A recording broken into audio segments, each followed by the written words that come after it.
Tere tulemast Musta kassi taru lugemisse neitsid. Siit tuleb lugemine teile nädalaks 2.–8. märts. Ma olen teile siia valmis pannud 7 kaarti ja vaatame, mis neil kaartidel teile siis selleks nädalaks öelda on. No kui nädala algus toob teile siin häid uudiseid, tegemist on müntide baasiga, siis võib olla, et need on kuidagiviisi rahadega seotud uudised, kas on palgapäev, kas on mingisugune võit millegi üle, sest kõrval on võidupärg. Kõrval on võidupärg ja teile ka tehakse pakkumisi. Et kui see baas toob teile häid uudiseid, saate ametikõrgendust, ma ei tea, saate palka juurde, pension suureneb, miski sukesed nagu head uudised, mida te nagu võite tähistada, et see võidupärg on selline tähistamine, see endaga rahul olemine. Jah, nagu ongi siuke tähistamise nagu energia, et tegin ära ja nüüd saavutasin, mida soovisin ja nüüd ma võin tähistada, et nii on.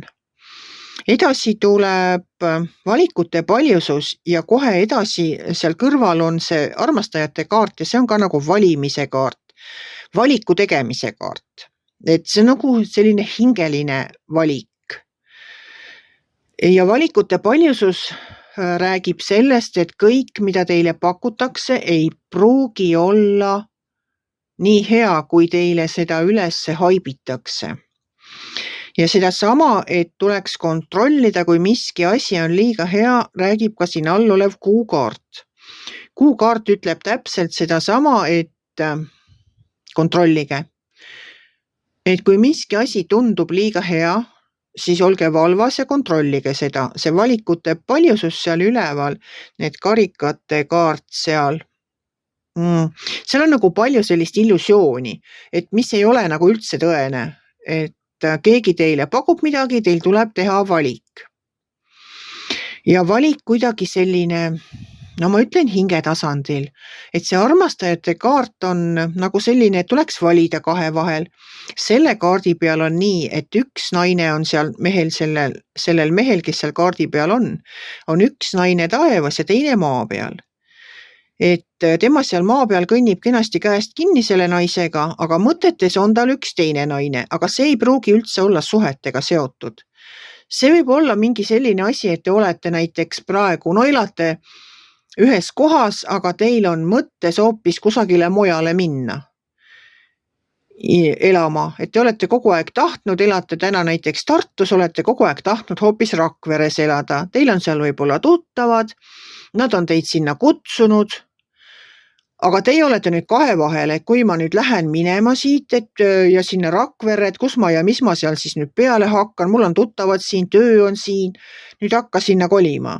Et kuidagi selline on see, võib-olla pakutakse teile mingisugust super töökohta seal kusagil mujal, et seda tuleks nüüd kaaluda ja vaadata, et kas see ikka on nii hea. Siin olumises reas on veel ülempreestrinna ja ülempreestrinna kaart räägib seda, et tegelikult oma hinges olete te otsuse juba teinud. Aga teil ei ole julgust seda välja öelda ja julgust ei ole seda esimest sammu astuda. Sest narri kaart siin viimasena selle nädala lugemises räägib sellest, et miski uus saab teie elus alguse. Et algab uus etapp, algab uus projekt, võib-olla tõesti vahetate elukohta, lihtsalt teil on vaja, kuna te olete tegelikult oma hinges selle otsuse juba teinud, te pole seda kõvasti välja öelnud, aga teil on see otsus juba tehtud. Nüüd on vaja lihtsalt seda tõuget, seda samm astuda, see esimene samm, no ma ei tea, pakkige, kui te hakkate kolima, pakkige esimene kast ära, pange raamatud kasti või midagi sellist, mida te igapäevaselt ei vaja, siis on samm tehtud. Et no mis iganes see on, see pruugi olla kolimine, see võib olla, ma ei tea, mis see on teie elus, aga igal juhul üks on kindel, teile pakutakse palju asju. Nendest tuleb selekteerida see välja, mis on tõene, kontrollida korralikult, et see oleks just see, mida teile räägitakse. Ja väga oluline on ka astuda ära see esimene samm.